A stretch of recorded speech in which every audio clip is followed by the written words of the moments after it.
함께 성경 말씀 보도록 하겠습니다.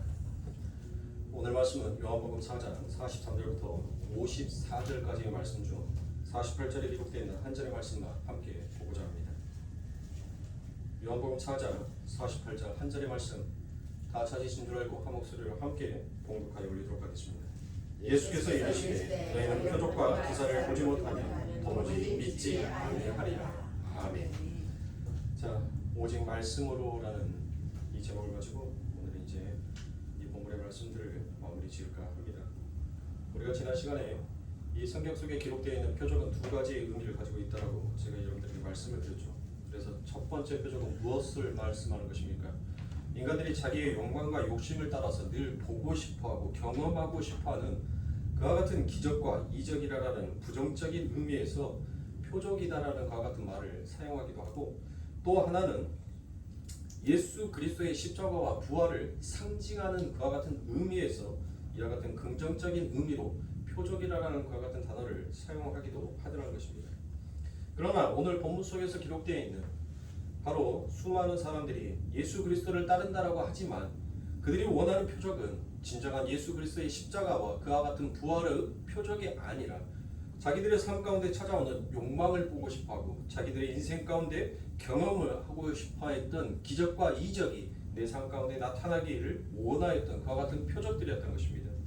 그래서 예수 그리스도께서는 갈릴리 사람들이 끝까지 표적만을 쫓다가 망하게 되지만 표적을 보지 못하고 말씀만을 믿고 돌아간 자에게는 그 말씀이 실체로 표적이 되어 실현이 되고 기적이 믿음의 자리로 부르심을 입게 되는 그와 같은 사건이 바로 복음의 이야기다라는 것을 함께 말씀하고 있더라라는 것입니다.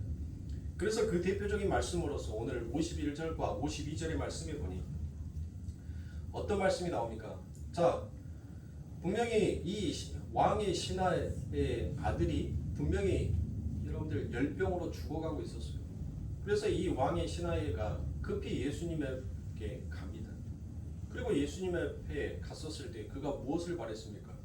그의 삶 가운데 일어나야 할, 즉 욕망이었죠. 그 욕망은 무엇이었어요? 자기 아들이 살아나는 욕망.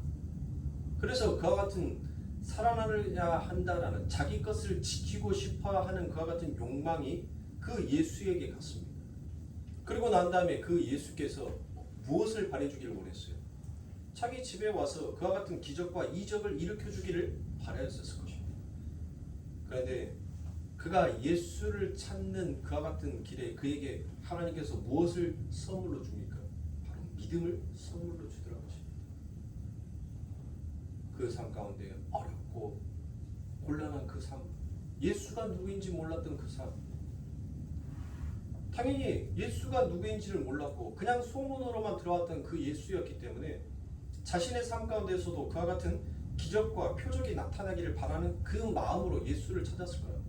마지막 수단으로 찾았던 것이 어쩌면 예수였을 수도 있습니다. 왕의 신하의 아들이었으니까 얼마나 큰 힘과 큰 권력과 큰 재물을 가지고 있겠습니까? 온갖 방법을 다 동원해서 자기 아들을 살려보고자 그와 같은 방법을 취하지 아니하였겠습니까? 그런데 그 모든 것들을 했음에도 불구하고 자기 아들이 전혀 낫지를 아니하더라는 것입니다.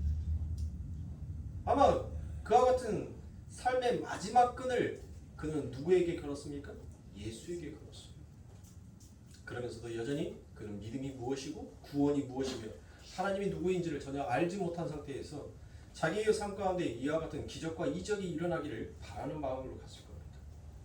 그가 예수를 찾아가는 그 걸음에 하나님께서는 그에게 구원이라는 은혜라는 선물을 부어줍니다. 그리고 그 예수께 나아갑니다. 그런데 자기가 생각해왔던 것과는 전혀 반대로 그 예수님께서 뭐라고 얘기합니까? 선생이여, 내 아들이 죽어갑니다. 장성한 내 아들이 지금 죽어가고 있습니다.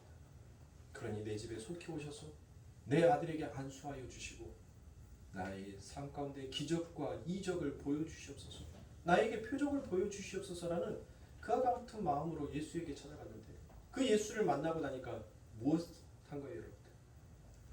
그 마음속에서 보지 못했던 그 믿음의 힘이 그 예수의 말씀 앞에서 작용을 하더라는 것입니다. 여러분들 어때요? 그 안에 무엇인가 보이지 않냐고 무엇인가 믿어지지 아니했던 그 믿음, 그 믿음이라는 것이 말씀 앞에서 진실된 진리 앞에 딱 서게 되니까 그 앞에서 정확한 반응을 보이더라는 것이에요. 믿음은 바로 하나님의 진리의 말씀 안에서 참된 반응을 하게끔 되어 있습니다. 그 반응이 일어나지 못합니까? 가라, 네 아들이 나았다 라고 그와 같이 여러분 생각해 보세요. 그 말이 쉽게 믿어집니까? 그것이 바로 믿음인 겁니다. 보이지 아니하는 그 하나님의 말씀을 마치 보는 것처럼 믿는 것, 그게 바로 복음이며 그것이 바로 구원이다라는 것을 오늘의 본문의 말씀이 설명하고 있습니다. 그런데 오늘날 기독교를 하나님을 믿는다라고 하나님을 섬긴다라고 하는 자들이 너무나도 많이 무엇을 합니까? 자기들의 삶 가운데 표적이 나타나기를 바라는 것, 기적이 나타나기를 바라더라는 것입니다. 오늘 그와 같은 마음을 가지고 있는 여러분들이 정말 내가 하나님을 믿고 있는지 아니면 내 삶 가운데 기적과 표적을 일으키는 그와 같은 하나님을 바라고 있는지 여러분들이 말씀을 통해서 여러분들의 마음을 잘 관찰하시고 점검하는 그와 같은 시간이 되기를 바랍니다. 오늘 본문의 말씀 4장 51절과 52절의 말씀에 내려가는 길에서 그 종이 오다가 만나서 아이가 살았다 하거늘 그 낳기 시작할 때를 물은즉 어제 제 7시에 열기가 떨어져 있나 하는지라라고 그와 같이 되어 있습니다.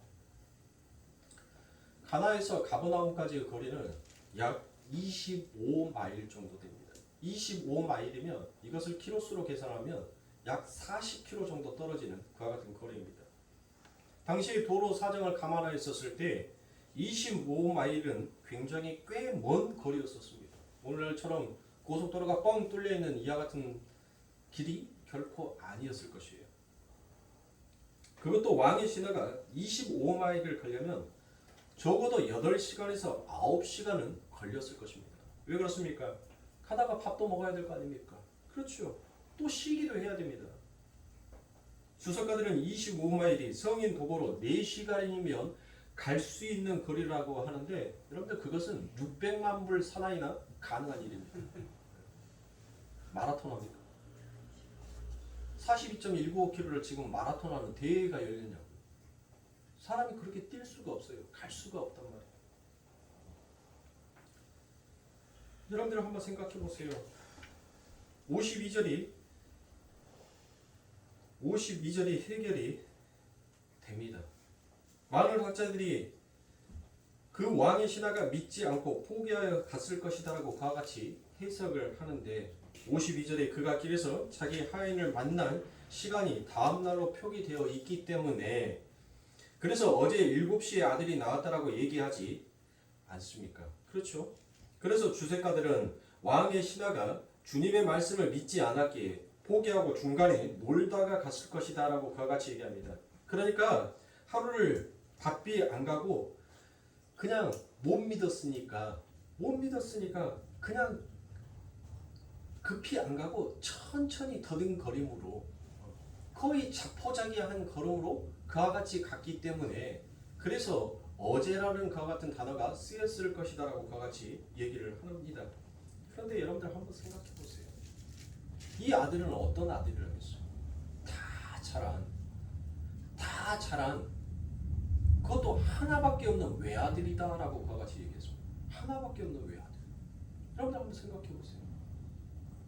여러분들의 자녀가 지금 죽어간다라고 하는데 어디서 놀다 갈 정신이 있어요? 아니 바쁜 걸음으로 여러분들 분명히 이 왕의 신하는 그 예수님의 말씀을 듣고 아마 마음속 한편으로는 복잡한 심령으로 분명히 자기 집으로 돌아갔을 거예요.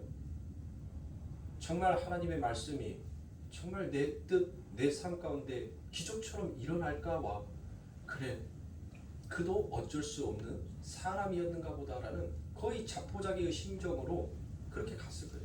그래 죽어가는 아들 그래 그 마지막 모습이라도 한번 내가 보고 그 아들을 내 품에서 떠나보내자라는 그와 같은 부모의 심정에 두 가지의 마음을 갖고 아마 급히 재촉한 걸음으로 이 왕의 신하는 자기 아들에게 갔을 거랍니다. 결코 그가 시간을 놀다 갈 수 있는 것이 아닙니다. 여러분들 이렇게 생각해 보시면 어떨까요?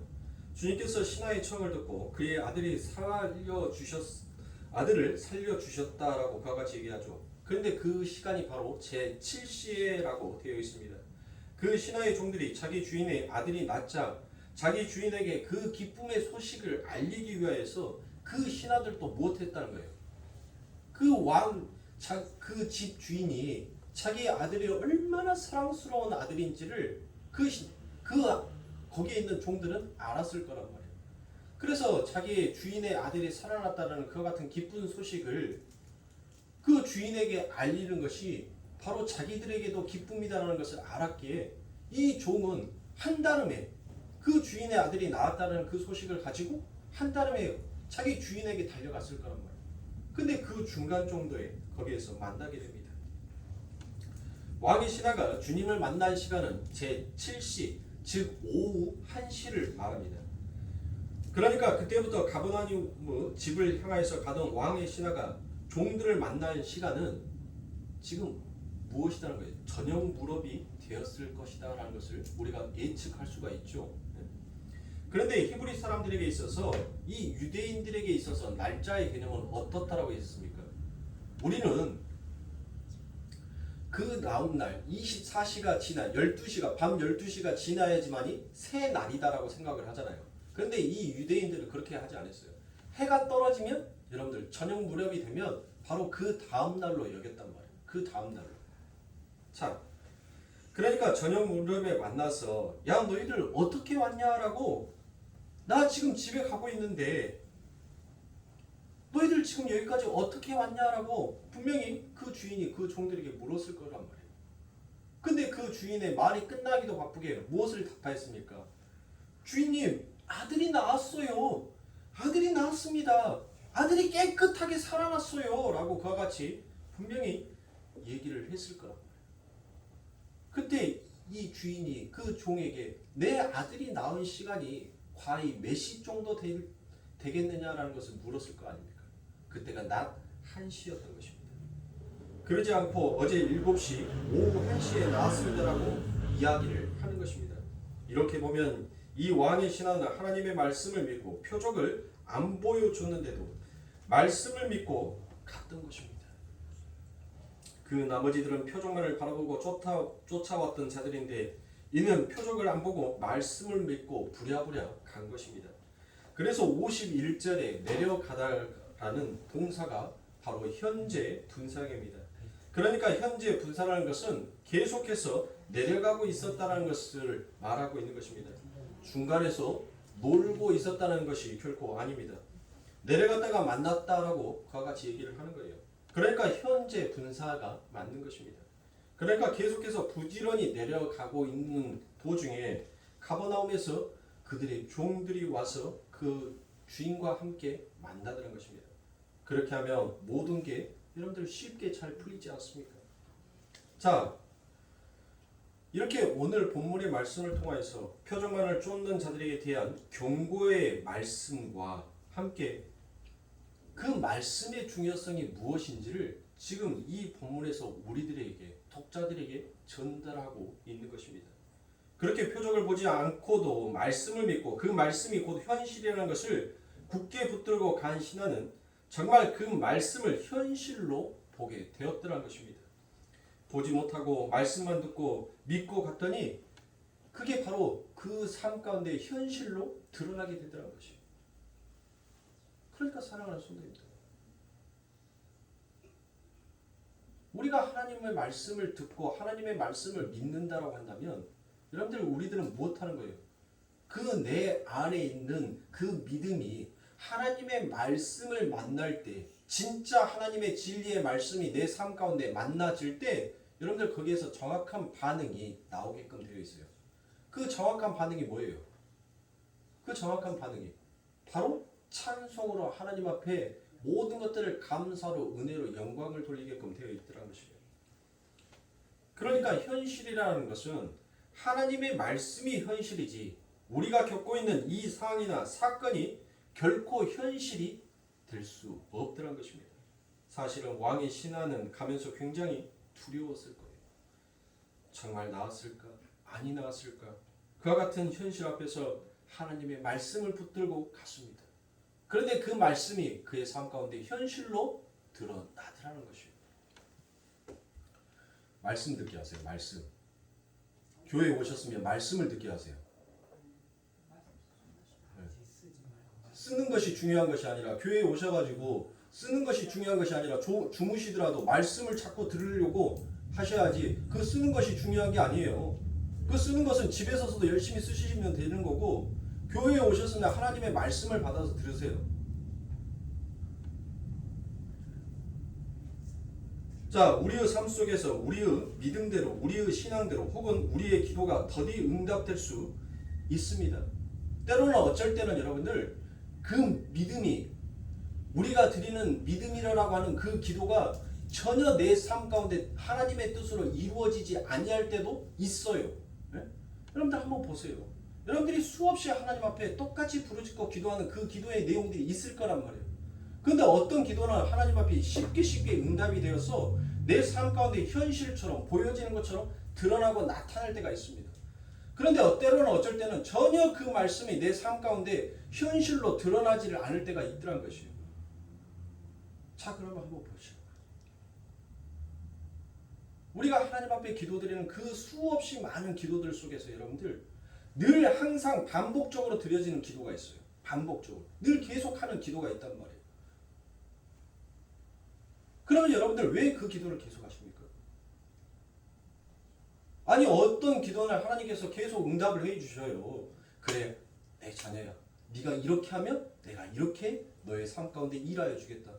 나는 너의 하나님이 되고 너는 내 백성이 될 것이다 라는 그 하나님의 말씀을 너희들 삶 가운데 반드시 드러낼 것이다 라고 하나님께서 그와 같이 응답을 해주시면서 어떤 기도에나 하나님께서 너무나도 쉽게 그 모든 표적들이 이적들이 정말 말씀에 반응하듯이 내 삶 가운데 보여지더라는 것이에요. 그런데 어떤 기도는 전혀 하나님 듣고 계신 거 맞아요? 하나님 내 애타는 이 속 하나님 아시잖아요 라고 여러분들 기도 그와 같이 하나님 앞에 표현할 때도 있을 겁니다. 근데 여러분들 한번 보세요. 여러분들이 그와 같이 기도하는 그 기도에 하나님께서 더디 응답하였었을 때 여러분들이 그 기도를 거기에서 멈추지 아니하고 쉼없이 계속 기도하는 이유는 무엇입니까? 그 기도를 하는 것이 여러분들 잘못됐다는 것이 아니에요. 여러분들이 하나님 앞에 끝까지 기도에 응답이 안 되더라도 하나님 앞에 기도하는 어떤 기도의 내용이 여러분들 잘못됐다는 것을 말씀드리는 것이 아니에요. 제가 말씀드리고자 싶어하는 것은 하나님 앞에 끊임없이 그 기도를 하는데 그 기도의 응답이 내가 원하는 답을 듣고 싶어하는 기도의 응답으로 여러분들이 그와 같은 마음으로 바라고 하나님 앞에 기도한다면 그 기도의 응답은 내 삶 가운데 현실로 드러나지가 않더란 것이에요. 하나님은 하나님의 말씀의 뜻을 이루기 위하여서 우리들의 삶 가운데 기도의 응답도 하시기도 하고 우리들의 삶 가운데 일하시기도 하는 거예요. 그런데 우리가 하나님 앞에 기도했는데 그 기도가 더디 이루어졌었을 때는 여러분들 한번 내 기도의 내용을 점검해 보실 필요도 있습니다. 정말 하나님 앞에 이렇게 기도했는데 하나님이 이것이 하나님의 나라의 영광을 위해서 하나님의 이름의 영광을 위하여서 우리가 기도하고 있는 것입니까? 아니면 정말 내가 하나님으로부터 듣고 싶은 어떤 말을 듣고 싶기 위하여서 하나님 내가 이 기도를 계속적으로 하고 있는 것입니까? 라는 것을 우리가 한번 점검해 볼 필요가 있단 말이에요. 보세요. 우리 주님께서 우리들에게 기도를 가르쳐 주셨어요. 이스라엘 백성들이 여러분들 기도할 줄 몰라서 하나님께서 그들에게 기도하는 방법을 그 기도문을 우리들에게 주셨겠냔 말이에요. 우리 예수님께서 무엇이다라고 얘기합니까? 하늘에 계신 우리 아버지여라고 모든 사람들이 그와 같이 다 부르잖아요. 하늘에 계신 우리 아버지요. 그렇죠. 그러면서 여러분들 그 마지막 부분이 뭐라고요? 우리의 뜻대로 하지 마옵시고 아버지의 뜻대로 하시옵소서라고 그와 같이 기도해요. 그런데 과연 우리들은 어떻습니까? 아버지 뜻대로 하지 마옵시고 우리의 뜻대로 하여 주옵소서라고 우리는 계속 기도하고 있지 않습니까? 그것은 말씀을 믿지 못하는 거예요. 하나님의 말씀을 듣지 못하는 것입니다. 그러나 사랑하는 성도입니다. 우리들은 현실 가운데 하나님께서 그 기도를 들어주시고 들어주시지 아니하고가 그게 우리들의 삶, 우리들의 신앙에 있어서 중요한 것이 결코 아닙니다. 하나님께서는 하나님의 궁극적인 목적을 가지고 늘 우리들의 삶 가운데 일하고 계시다는 것입니다. 그 일하심이 뭐예요? 우리를 아버지 하나님의 거룩한 백성 만들기 위한 하나님의 모든 프로젝트요, 하나님의 모든 방법의 도구들한 것입니다. 여러분들, 하나님께서 나의 기도를 들어주시지 아니한다고 우리 하나님은 나를 미워하는 거야. 우리 하나님은 나를 싫어하나 봐. 여러분들, 그렇게 생각하지 마세요. 내 삶 가운데 찾아오는 그와 같은 아픔과 고통을 여러분들 그걸 저주로 여기지 마시란 말이에요. 여러분들, 왕의 신하가 모든 권세를 잡고 있었어요. 모든 통치권을 잡고 있었단 말이에요. 제가 이 왕의 신하가 어떠한 자였는지를 지난 시간에 여러분들에게 설명을 드렸죠. 아주 그 왕과 밀접한 친척 관계 정도 되는 그와 같은 귀족이었을 것이다라고 제가 여러분들에게 말씀을 드렸잖아요. 돈도 많이 있습니다. 어느 누구에게도 여러분들 무릎 꿇는 그와 같은 자가 아니었어요. 세상의 사람들로 봤었을 때는 여러분들 그 왕의 신하가 어떤 자였습니까? 오히려 세상 사람들에게는 축복받은 자의 삶을 살고 있는 거예요. 어느가 하나 여러분들 그 삶 가운데 빈궁한 것이 있습니까? 권력이면 권력, 채물이면 채물. 그 어떤 것 하나도 여러분들 부족함이 없었어요. 모든 사람들이 그를 바라보는 선망의 대상이었단 말이에요. 나도 저 사람처럼 살고 싶다. 저 사람이 누리는 것처럼 나도 누려보고 싶다. 저 사람이 가지고 있는 저 힘처럼 나도 이 세상 가운데 그 힘을 한번 써보고 싶다. 그런데 하나님 눈에 보시기에는 그 왕의 신하가 여러분들 축복의 길을 걷고 있는 것이 아니라 오히려 저주의 길을 걷고 있는 것이에요. 그래서 하나님은 그의 삶 가운데 축복의 통로의 길을 여시기 위하여서 하나님은 누구를 도구로 삼았어요? 그 하나밖에 없는 그 외아들을 하나님께서는 병에 걸리게 하여서 그가 예수를 붙잡고 예수를 찾게끔 그 축복의 문을 연 겁니다. 세상의 사람들이 봤었을 때는 여러분들 못합니까? 자기 아들이 죽을 병에 걸렸다는 것을 보고 분명 저 사람이 보이지 아니하는 곳에서 아주 악독하고 못된 짓을 많이 했으니까 그 하늘이 그에게 벌을 내렸을 것이야 라고 그와 같이 수근수근하고 얘기를 했을 거 아닙니까? 그러나 하나님의 눈에를 봤을 때는 오히려 그것이 그의 영원한 생명의 길을 열게 하는 축복의 통로였던 것이에요. 여러분들의 삶 가운데 있어서 가정의 문제, 직장의 문제, 사람과의 대인과의 관계성에 관련되어 있는 그와 같은 문제들이 여러분들 끊임없이 있을 거예요. 여러분들 그 문제들이 여러분들의 삶 가운데 저주이겠습니까? 축복이겠습니까? 정말 우리가 하나님의 말씀을 우리가 하나님의 보이지 아니하는 그 말씀을 믿는 자다라고 하면 고난이 내게 유익이다라는 그와 같은 말을 우리는 믿어야 할 거 아닙니까? 그런데 우리들의 삶, 우리들의 인생 가운데서는 왜 그거를 저주로 여깁니까? 왜 하나님께서 내 기도의 응답하여 주시지 아니하는 것으로 인한 나는 하나님으로부터 버림받은 자야라는 그와 같은 섣부른 판단을 하고 계시단 말이에요. 뭐가 축복이에요? 뭐가 저주입니까?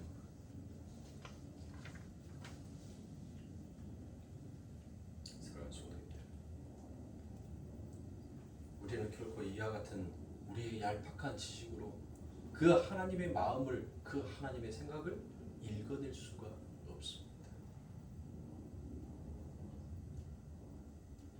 이와 같이 내 삶 가운데 보이지 아니하는 기적을 마치 본 것처럼 그와 같이 하나님의 말씀을 온전하게 의지하는 자가 또 나오지요.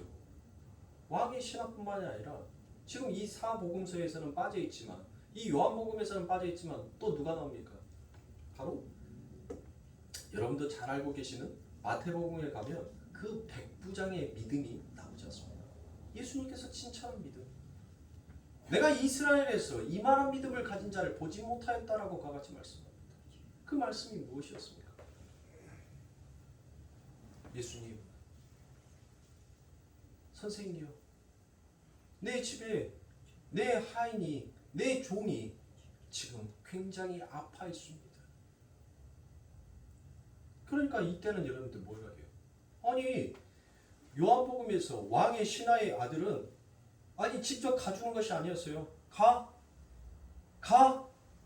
가면 나아 있을 거야.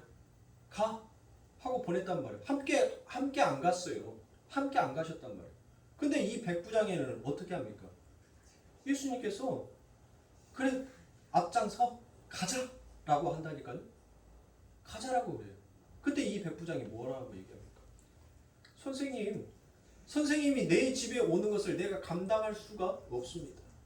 나도 내 하인대로 오라면 오고 가라면 가고 그들이 이것을 하라면 하고 저것을 하라면 하듯이 선생이여 이 자리에서 명하옵소서. 그리하면 내 종이 낫겠나이다라고 그와 같이 지금 이 백부장은 뭘 한 거예요? 많은 사람들은 예수 그리스도께서 그 삶 가운데 보여주는 기적을 원했어요. 그의 삶 가운데 나타나는 이적을 바랬단 말이에요. 어떤 표적이 내 삶 가운데 드러나기를 마치 보이지 아니하는 것이 보여지는 것처럼 아니 보여야지 내가 믿을 수 있다는 것처럼 많은 사람들은 그와 같이 예수님을 바라봤습니다. 당신이 기적을 일으켜야지 내가 믿을 거 아니야. 기적도 안 일으키고 어떻게 내가 당신을 믿겠어. 그와 같이 얘기를 합니다. 그런데 진짜 하나님의 말씀을 아는 자는 못하더라고요. 보이지 아니하는 것을 믿더란 것입니다. 보이지 아니하는 것을 믿으니까 그게 삶 가운데 현실로 나타나더란 것입니다. 그러므로 사랑하는 성도님들, 여러분들의 삶 가운데 있어서 여러분들이 하나님 앞에서 그 기도의 응답이 되지 아니할 때 그리고 또 여러분들의 삶 가운데서 하나님께서 때로는 여러분들의 삶을 그대로 놔두었었을 때 여러분들은 무엇을 깨달으셔야 됩니까? 여러분들 어떤 것이 축복이고 어떤 것이 저주인지를 성경에서 정확하게 명확하게 얘기를 하고 있어요. 고난이 유익이다라고 말을 했습니다. 그러면 즉 고난이 뭐다는 거예요? 고난이 이 세상을 살아가는 우리들의 삶 가운데 하나님의 백성들에게는 그것이 바로 축복이라는 거예요. 축복. 그러면 저주는 뭐예요? 뭐가 저주인 거예요? 사도 바울은 바로 저주의 삶이 어떠한 삶인지를 로마서 1장에서 분명히 말했죠. 하나님께서 저주한 자들은 무엇하더라고요? 그들이 원하는 대로 놔둬버리더란 것이에요. 그들이 하고 싶은 대로 하라고 놔둬버리는 것이 그게 바로 하나님으로부터 받은 저주받은 인생이다라는 것을 로마서 1장에서 그와 같이 얘기를 하고 있지 않습니까? 그렇죠. 하나님이 여러분들이 하고 싶어하는 대로 놔두어 버리는 것. 그래요. 여러분들이 하고 싶어하는 것을 했었을 때 여러분들 무엇 하더란 거예요? 여러분들 하고 싶은 것을 했었을 때 그 결과가 여러분들 어떻게 나타납니까? 항상 아름답게 나타나요? 그렇지 못하실 때가 너무나도 많잖아요. 내 욕심과 욕망을 쫓아서 갈 때는 여러분들 늘 후회가 있어요. 늘 삶 가운데 후회가 있더란 것입니다. 마귀도 여러분들 이와 같은 일들을 해요. 여러분들이 원하는 그와 같은 기도를 여러분들 이루어주고 때로는 그 기도의 소원을 들어주기도 해요. 그러나 여러분들 마귀가 하지 못하는 것이 딱 한 가지가 있습니다. 마귀도 여러분들의 소원을 들어준다니까요. 마귀도 여러분들의 기도를 들어줘요. 근데 마귀는 결코 하지 못하는 딱 한 가지가 있어요. 그게 뭔지 아세요? 마귀는 여러분들의 삶을 변화시키지 못합니다. 우리 하나님은 우리의 기도를 안 들어주실지 모르겠지만 우리 하나님은 우리의 삶을 변화시켜 주세요. 그게 마귀와 하나님과의 차이인 것입니다. 세상은 늘 보아야지만이, 늘 보여줘야지만이 여러분들 그 하나님의 말씀이 진실된 말씀이다라고 생각하며 믿고 따라갑니다. 그러나 하나님의 사람들, 하나님의 백성들은 여러분들 보지 않더라도 그것을 마치 보는 것처럼 믿고 가는 것이, 보지 아니하고 갔던 것이 그게 마치 내 삶 가운데 현실로 드러나게 되더라는 것입니다. 그러므로 이 왕의 신하가 믿음을 가지게 될 수 있었던 그와 같은 계기는 그 아들이 죽을 병에 걸렸기 때문에 그게 바로 그의 삶 가운데 복으로 찾아오더라는 것이에요. 여러분들의 삶 가운데 문제가 있어요? 여러분들의 삶 가운데 고통이 있습니까? 그것을 통하여서 여러분들이 더욱더 예수를 깨닫는 계기가 되고, 또한 예수의 이름을 부를 수 있는, 한 번이라도 더 예수를 찾을 수 있는 기회가 된다면 그것은 여러분들 축복인 것이에요. 그건 저주가 아닌 것입니다. 그게 여러분들의 삶 가운데 유익인 거예요. 그렇게 여러분들이 지치고 쓰러지고 때로는 여러분들 그것밖에 못해 하고 꿀밤 한 대 맞는 그것이 여러분들의 삶 가운데 아픔으로 올지는 모르겠지만, 그러나 그 모든 것을 다 견디고 나면 여러분들은 단단한 식물을 먹을 수 있는, 그와 같은 아버지 하나님께서 원하시는 그와 같은 하나님의 사람으로 만들어지게끔 되어 있더라라는 것입니다.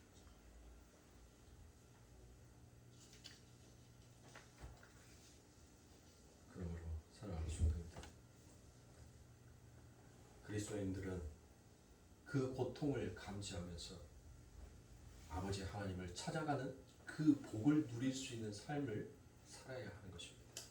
그것이 바로 하나님께서 우리들에게 주신 축복이요, 하나님께서 우리들을 사랑하시는 하나님의 증표인 것입니다.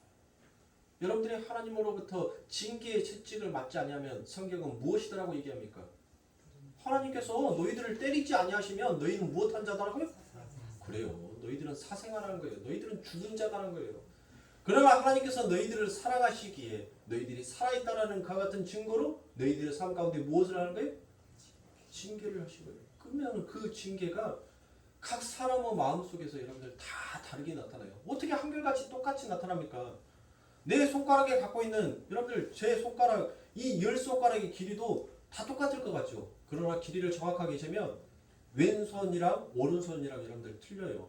제가 맞춤 구두가 몇 개가 있는데, 구두를 맞추러 가면 왼쪽 발이랑 오른쪽 발이랑 여러분들 발 크기가 틀려요. 발볼도 틀려요. 똑같을 수가 없어요. 다 다르단 말이에요. 여러분들이 가지고 있는, 하나님께서 여러분들에게 준 그 그릇의 차이에 맞게끔 하나님께서는 여러분들 안에 그와 같은 하나님의 축복의, 하나님의 은혜를 담아주시는 거예요. 감당도 못할 축복을 여러분들에게 주시라고 한다면 여러분들 어떻게 하실 겁니까? 하나님이 주신 그 은혜의 잔을, 하나님이 주신 그 생명의 피를 여러분들이 헛되이 여러분들 그것을 낭비하면 하나님께서 그 헛되이 낭비한 것만큼 여러분들 무엇한다고요? 심판한다고 하잖아요. 심판. 그래서 우리가 성찬식회 때 여러분들 무엇합니까? 너무 과하게 하지 말라고 하잖아요. 과하게. 너무 남지 않게끔 하지, 너무 남아서 버리는 것이 많지 아니하게끔 하라고 하잖아요. 물론 그것도 상징입니다. 상징이긴 하지만 늘 감당할 수 있을 만큼 하나님께서는 우리들의 삶 가운데 부어주세요. 근데 우리의 기도는 늘 감당하지 못할 것을 감당할 수 있는 것처럼 늘 하나님 앞에 기도하고 있다는 것이에요. 사랑하는 성도님들의 삶 가운데 하나님께서는 건강으로, 재물로, 학식으로, 여러분들 또 사람의 대인관계로 하나님은 여러분들의 삶을 고난 가운데, 고통 가운데 넣어요. 그래서 많은 사람들이 그 사람의 삶을 볼 때 저주받았어, 축복받은 것이 아니라 저주받았어, 망조가 들었어, 망했나봐, 그와 같이 손가락질할지 모르겠지만 하나님 보시기에는 못하는 거예요? 축복이라는 것이. 그리고 결국 그 고난과 고통 속에서 자기 잔에 담겨져 있는 그 은혜의 잔이 무엇인지를 깨닫고 믿고 나면 성도의 고백에서는 무슨 고백을 합니까? 하나님 내 찬이 넘치나이다 라는 그 같은 고백을 합니다. 내 찬이 넘치나이다 라는 그 고백을 하게 되더라는 것이죠. 그러니까 즉 내가 어떠한 존재였는지를 알게 되니까 하나님께서 내 삶 가운데 부어주는 것이 어떠한 것인지를 그가 알게 되더라는 것이죠. 사랑하는 성도님들, 우리는 과연 하나님 앞에 무엇을 바라보고 있습니까? 또한 무엇을 믿고 계십니까? 여러분들이 하나님을 믿으면서 여러분들의 삶 가운데 어떠한 하나님으로 여러분들의 삶 가운데 나타나시기를 원하십니까? 내 맘대로 내 뜻대로 내가 원하는 대로 이루어지는 것이 성경은 저주다라고 했는데 우리가 하나님 앞에 그 저주의 길을 열어달라고 기도를 하고 있는 우리들이 얼마나 어리석게 보이지 않겠습니까?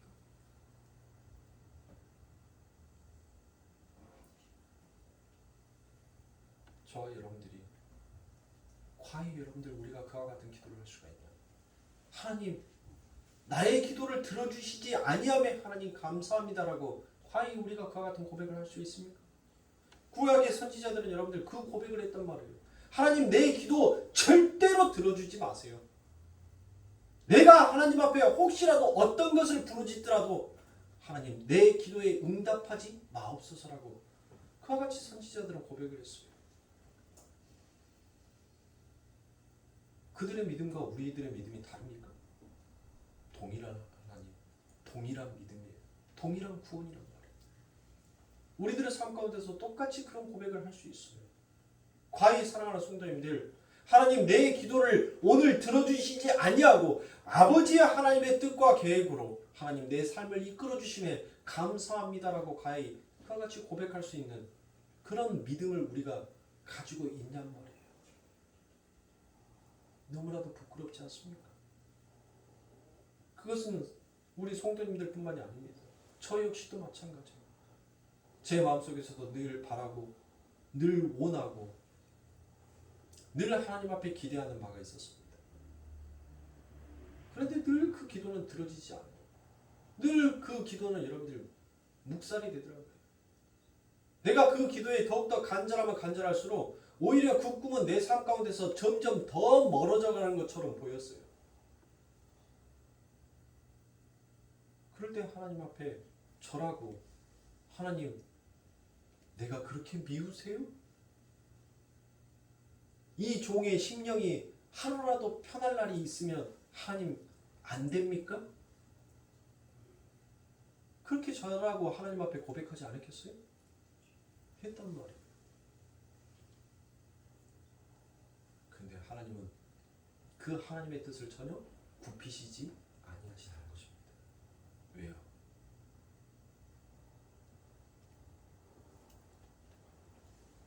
그 악을 통하여서 우리를 선한 길로 인도하셔야 되기 때문에.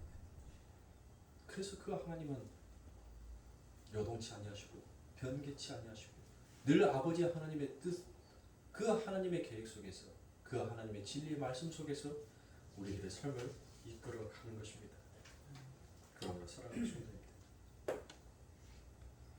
이와 같은 여러분들의 삶의 고통을 통하여서 여러분들에게 주어졌을 때 정말 하나님 앞에 진실된 기도들을 드릴 수 있는 그와 같은 신앙의 성장이 우리 사랑하는 성도님들의 삶 가운데 있기를 간절히 바랍니다.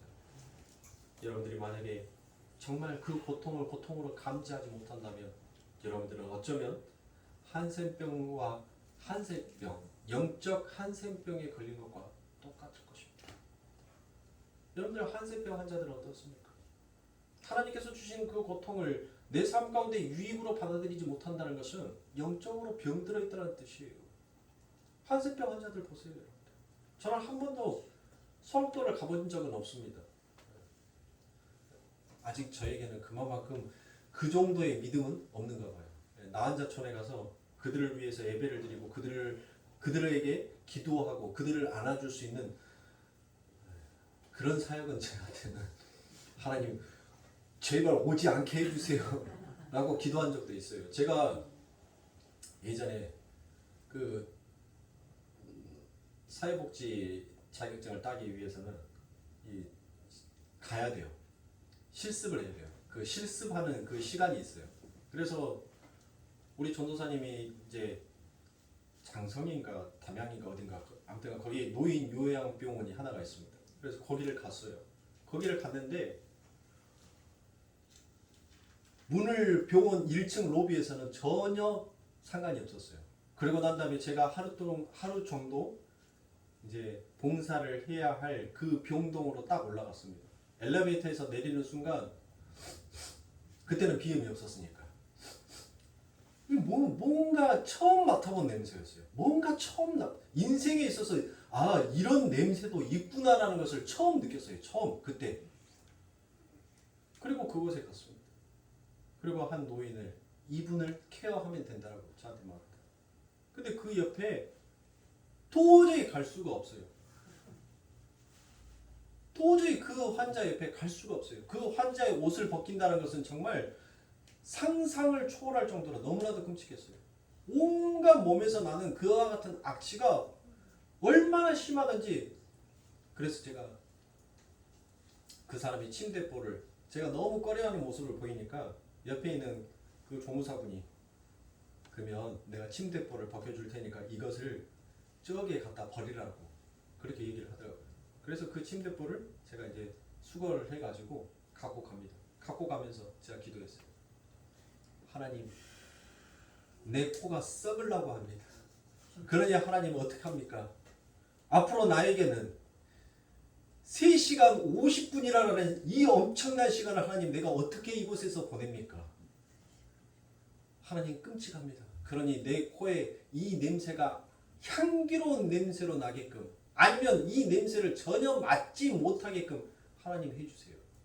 그리고 내 눈에 비늘을 씌워서 하나님 저들의 추함이 그냥 하나님 깨끗함으로 눈에 보이게끔 해주세요라고 기도를 하고 입으로 숨을 쉬면서 갔어요. 하면서 그것을 잡고 그리고 그걸 갖다 버리면서 돌아서 병실로 오는 순간 그 병동에서 나는 냄새가 한순간에 다 사라졌어요. 꼭 마치 내가 묵은실에 들어온 사람처럼 그 병동의 추악하고 더러운 냄새는 한순간에 다 사라졌어요. 그리고 그 할아버지의 몸에서 얼마나 노인들이 얼마나 씻기도 힘들지만 얼마나 자주 씻지 못하면 이 피부를 이렇게 만지면 부스레기가 떨어져요. 막 부스레기 가루같이 하얀색 가루들이 막 부슬부슬 떨어져요. 근데 그것을 이렇게 몸으로 만지고 가는데 제가 담당했던 이 노인이 깨끗하게 목욕을 제기를 하고 피부에다가 아기들이 바르는 그와 같은 매끈한 로션을 듬뿍 바른 사람처럼 그 할아버지의 피부결이 얼마나 부들부들하는지 제가 그랬어요. 할아버지, 뭔 피부가 이렇게 보들보들해? 아니 저 웬만한 새색시는 뺨칠 정도로 피부가 보들보들하니 좋구만. 비결이 뭐요? 아니 내 여기 만져봐봐. 여기보다 할아버지 피부가 더 곱다니까 더 좋다니까? 그런데 그 할아버지가 제 살을 만지는데 여러분들 그 할아버지 손이면 그때 당시에 그 연세면 그리고 그 시골이면 여러분들 손이 아니에요. 손이 얼마나 굳은 살이 많이 박혀 있는지 처음 만졌을 때는 까칠까칠하니 오히려 제 살 만지면 기스가 날 정도로 아파요. 근데 그 기도하고 오는 그 순간에 여러분들 그 할아버지가 제 손을 만지는데 마치 아가씨가 내 손을 한 번 이렇게 딱 잡아주면서 만지는 것처럼 얼마나 부드러운 손길처럼 느꼈는지. 그 할아버지가 제 손을 이렇게 문지르는데 고마워. 젊은 사람들이 이런 나 같은 냄새나는 사람을 위해서 이렇게 봉사하러 오지를 않는데 고마워 하고 제 살을 이렇게 만지는데 분명히 기도하지 아니하고 제가 들어갔었을 때는 분명히 손에 다 기스가 났어요. 그 할아버지가 제 살을 만질 때마다 다 끄껴가지고. 그런데 마지막에 기도하고 그러고 난 다음에 나오는 그때 하나도 없어요. 기스가 하나도 없어요. 제 손에. 신기해서 이게 뭔 일이다 하고 제가 전도사님한테 말을 했어요. 엄마 나 신기한 경험을 했다. 처음에 들어갈 때는 막 엄마 내가 비유가 약해서 막 오바이트가 나오려고 해서 화장실을 몇 번 달려가고 막 세수를 하고 내가 다 했는데 기도를 딱 하고 난 순간 그 냄새가 전부 다 사라져 버렸어. 신기해. 나 내일 또 가볼 거야. 그리고 나 내일 또 한번 해볼 거야. 내가 기도를 않고 거기 병원에 들어가서 일을 해보고 내가 또 기도를 해보고 병원에 가서 일을 해볼 거야. 그 다음날 갔어요. 여전히 그 냄새는 그 냄새예요. 기도하지 아니하고 그 병실에 들어가서 똑같이 그 할아버지가 아니 이제 그 옆에 있는 할아버지를 제가 이제 또 케어를 하는데 올라오는 거예요. 그래서 이것을 몇 번을 했어요. 도저히 안 되었으니까 저 잠깐만 밖에 바람 좀 한번 쐬고 심호흡 좀 하고 올라올게요 라고 하니까 그렇게 하라는 거예요. 그렇게 하라는 거예요. 밖에 나와서 또 기도했습니다. 하나님, 어제 나에게 보여주셨던 그 하나님 내게 또 오늘 또 보여주세요. 그리고 내가 저들에게 나의 이 모습을 통해서 저들의 마음속에 상처를 주지 아니하게끔 하나님의 사랑으로 그들을 안아주시고 하나님의 손길로서 그들을 보듬어 주세요라고 그렇게 기도하고 올라갔어요. 그리고 2시간을 기도하고 2시간을 그들과 봉사를 하고 난 다음에 밥을 먹는데 여러분들 일하고 나서 먹는 밥이 맛있게요, 맛없게요? 맛있어요. 그런데 그 옆에서는 여러분들 어때요? 치매 있는 할머니, 할아버지들이 식사를 하시면서 밥 먹다가도 부지직 해요. 부지직. 그러면은 간호조무사들은 뭐 하는 줄 아세요? 밥 먹다가 그 숟가락 내려놓고 기저귀 갖고 와서 쌌어? 엉덩이 들어봐 닦아줄게. 엉덩이 물티슈로 그걸 닦고 그리고 난 다음에 기저귀 하고 밥 먹어. 밥 천천히 밥 먹어. 그러면은 밥 먹고 있으면서도 뭐라게요? 밥 먹고 있으면서도 그 할머니가 하는 말이 전현이 나 밥 안 줬어. 나 밥 안 줬어. 나 굶기고 있어. 전현이 나 물 말아갖고만 밥만 줘. 내가 그렇게 빨리 죽기를 바라나 봐. 내가 그렇게 미운가 봐. 자기 앞에 식판에 밥이 있는데 근데 그 밥을 떠갖고 먹으면서도 나 밥 안 먹었어. 그 얘기를 하는 거예요.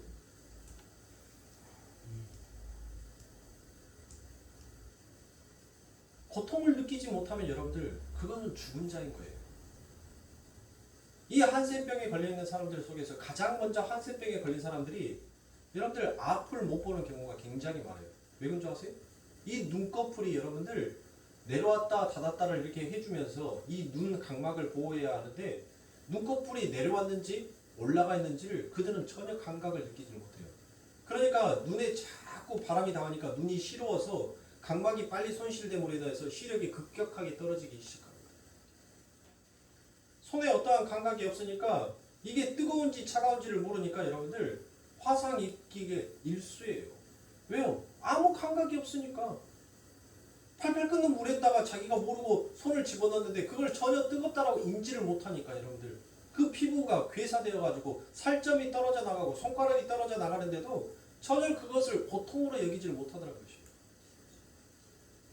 오늘 기독교인들이 아버지 하나님께서 주신 이 고통의 이유가 무엇인지를 깨닫지 못하고 알지 못한다면 그는 영적으로 여러분들 병들어 있다는 증거입니다. 왜 하나님께서 내 삶 가운데 이런 고통을 주셨을까? 아, 우리 하나님은 살아계신 하나님이구나. 악을 손으로 하나님께서는 내 삶 가운데 나를 하나님의 백성으로 하나님의 자녀로 거듭나게 하기 위하여서 나를 당신의 백성으로 삼게 하기 위하여서 하나님께서는 이처럼 일하고 계시는구나. 하나님은 나를 사랑하시다. 하나님은 나를 버리지 아니하셨구나. 오히려 그것으로 여러분들은 그 아버지 하나님의 뜻이 무엇인지를 파악하지 못함에 회개하고 오히려 더 하나님을 부르짖어야 하는데 우리는 그와 같은 삶을 살지 못합니다. 왜 하나님? 왜 나야? 많고 많은 사람들 속에서 왜 하필이면 나야? 쟤보다 내가 더 낫잖아. 쟤보다는 내가 더 훨씬 더 잘하는 게 많잖아. 근데 왜 나야? 왜 나냔 말이야. 그와 같이 하나님 앞에 항변할 때가 너무나도 많다는 것이죠. 그것은 바로 누구의 잣대를 갖고 있다는 거예요? 우리의 잣대를 갖고 있기 때문입니다. 여러분들, 낮다와 하나님께서 우리를 낮추시고와 낮다와는 여러분들 딱 뭐 차이인 줄 아세요?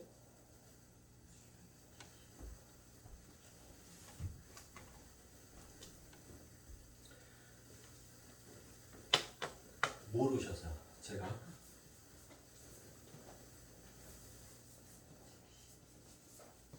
자 요렇게 보시면은 이제 눈에 한 번에 딱 들어오니까 여러분들 뭔 차이가 있는지 아세요? 뭔 차이가 있는지 아시냐고요? 딱 하나 차이 있죠? 하나 뭐예요? 무슨 차이가 있을까요?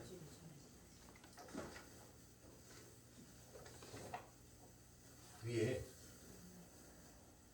여러분들 이 위에 짝대기가 이 자 하나가 있고 없고가 차이일 뿐이에요. 이 낮고는 바로 하나님께서 우리를 낮추시는 하나님의 잣대인 거예요. 그런데 이 낮고는 내가 바로 신이 되었었을 때 나오는 낮고란 말이에요. 그래서 내가 네보다 더 낫잖아. 내가 네보다 더 잘났잖아. 그래서 이 낮고는 늘 자기의 잣대가 되어 있으면 늘 무엇하더라고요? 율법의 잣대가 되더라고요. 늘 정죄의 잣대가 되더라는 것입니다. 그러나 하나님의 잣대에 바로 쓴 자들은 무엇하게 됩니까? 자기를 늘 낮추는 거예요. 아니야. 난 너보다 잘하는 것이 없어. 아니야. 난 너보다 잘난 것이 없어. 나는 믿음도 부족해. 나는 기도도 못해. 나는 찬양도 못해. 나는 아직 하나님이 누구인지도 몰라. 그러나 넌 나보다 더 낫잖아. 자기를 낮추는 낮고들한 것입니다. 여러분들은 도대체 이 인생에 어떠한 잣대로 사시냔 말이에요. 오늘 많은 사람들이 하나님의 잣대가 아니라 자기의 잣대를 가지고 인생을 살아가더란 것입니다. 그게 문제인 거예요. 자기가 신이 되어버린 사람들은 그 하나님마저도 자기 인생에 무엇을 삼고 싶어 합니까? 도구를 삼고 싶어 하는 거예요. 내 삶 가운데 욕심과 욕망을 채워주는 그와 같은 도구로 늘 그렇게 하나님의 말씀을 여기며 인용하더란 것입니다. 그래서 그런 자들은 늘 하나님 앞에 와서 무엇을 합니까? 당신이 진짜 신이라면, 당신이 진짜 하나님이라면 내 삶 가운데 표적 좀 보여줘봐. 보여주면 내가 믿을게 라고 얘기하지 않습니까? 그러나 여러분들, 하나님의 잣대에 있는 자는 무엇합니까? 그 하나님의 위대하심이 무엇인지를 알고 자신이 얼마나 미천한 자인지를 알기에 여러분들 무엇하더라고요?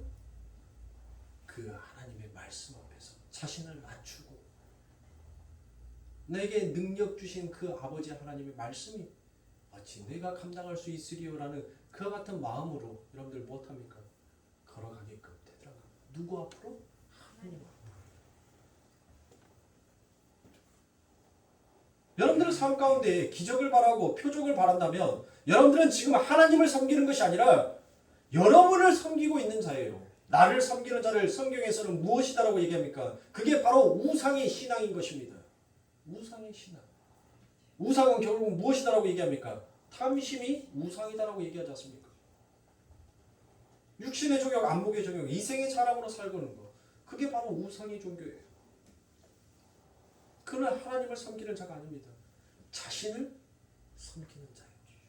자신을 섬기는 자. 그러므로 사랑하는 성도님들, 우리가 진짜 하나님의 백성이라면 우리는 누구를 섬길 수 있어야 돼요? 그래요. 하나님을 섬길 수 있어야 돼요. 다 정답을 알면서 왜 신앙의 이 시간은 여러분들 그 모든 정답 속에서 살아가는데 왜 세상 속에서는 그 정답을 여러분들 버리면서 엉뚱한 답을 찾으려고 그렇게 분주하고 바쁜 자의 삶을 사시냔 말이에요. 정답을 다 알고 계시잖아요. 그 알고 계신 정답을 붙드셔야죠. 근데 왜 하나님 내 정답도 맞지요? 그것을 왜 하나님 앞에 끝까지 우기면서 가냐고. 하나님은 내 것은 틀렸다는 거예요. 네 건 틀렸어. 내 것이 정답이야. 내게 맞아. 너 거는 아니야 라고 하나님께서는 단호하게 말씀하셨단 말이에요. 그런데 우리들은 우기잖아요. 내 것도 맞지 않을까요?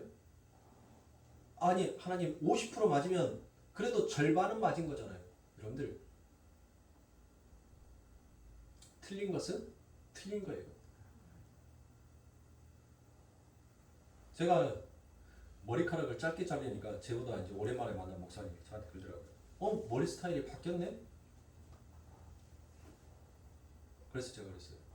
아니, 목사님 머리카락을 짧게 자르니까 흰 머리카락이 보여서 흰 머리카락을 좀 감추려고 이제 머리카락을 길었다라고 얘기를 했어요. 거기 목사님 하는 말이 뭐라 하냐면 뭔 흰머리여 새치제 그랬어요. 제가 그랬어요. 유은병 안에 흰머리는 흰머리지 뭔 흰머리에 새치가 어딨어. 새치는 뭐고 그러면 도대체 검정머리는 뭐고 흰머리는 뭐고 새치머리는 도대체 어떤 색깔이요? 제가 물어봤어요. 새치머리 색깔은 어떤 색깔이냐고. 검은머리는 검은머리고 흰머리는 흰머리요. 뭔 세상을 복잡하게 그 중간 답을 꼭 집어넣으려고 하고 있어. 그것이 막이라니까? 하나님은 예스 아니면 노요. 어디 중간이 어디 있어 중간이. 맞아요 성도님들. 예스 아니면 노인 거예요. 그 중간은 없어요. 그 중간에 여러분들 이것이 옳다라고 여러분들 여기는 것이 하나님께서 못해요? 내가 뱉어버리겠다는 하지 않습니까? 중간 없다는 거예요 하나님. 네가 심판받을 자로 가려면 확실하게 심판받을 자로 가 있든지 그래야지 하나님께서 못한다는 거예요. 네가 심판받을 자로 가 있으면 내가 너에게 차라리 국률이라도 베풀어 줄 수 있지만 어중이 떠중이 그 가운데 있으면 뭐 한다는 거예요? 이것을 구원해 줘야 돼? 아니 이것을 심판해 줘야 돼? 에이 갖다 버려버려 그냥 하고 버려본다는 거예요. 에? 구원받은 자는 정확하게 구원받은 자의 삶처럼 심판받을 자는 심판받을 자의 모습으로 그렇게 딱 구별지어서 살아야 하는 거예요. 도대체 저놈의 옷이 외출복인지 잠옷인지 구분이 안 가는 옷을 여러분들 우리가 모든 장소에 다 입고 갈 수는 없지 않습니까? 우리가 외출할 때 입는 외출복 따로 있고 잠잘 때 입는 옷 따로 있듯이 마찬가지예요. 세상 사람은 세상의 옷을 입고 그리스도는 그리스도의 옷을 입고 있는 것입니다. 그런 것을 알 수가 있다. 이제 말씀을 마무리 짓도록 하겠습니다. 하나님의 잣대로 사십시오. 하나님의 잣대로 산다는 것은 하나님의 말씀으로 사는 것입니다. 하나님의 말씀으로 살아야지만이 그 말씀 속에서 내가 부인되어질 수가 있어요. 내가 부인되어지니까 그 아버지 하나님 말씀 앞에 그 십자가 앞에 내가 드디어 무릎 꿇을 수가 있는 것입니다. 나를 낮추세요. 여러분의 잣대가 아니라 하나님의 잣대로 인생을 사는 자야. 그래야 하나님께서 그들에게 하나님의 능력을 나타내십니다. 여러분들의 삶 가운데도 우리 아버지 하나님은 늘 표적을 보이시고 늘 기적을 일으키시는 하나님이십니다. 그러나 단 조건이 있어요. 하나님의 잣대에서 여러분들이 살아갈 때 그곳에 하나님께서 그 기적이 그 말씀이 능력으로 여러분들의 삶 가운데 보여지게 될 것입니다. 그것이 현실로 나타나게 될 것이에요. 엉뚱한 현실을 바라보지 마시고 내 앞에 펼쳐져 있는 진실된 현실을 바라보면서 하나님을 찾는 하나님의 백성들 되기를 주님의 이름으로 축복합니다.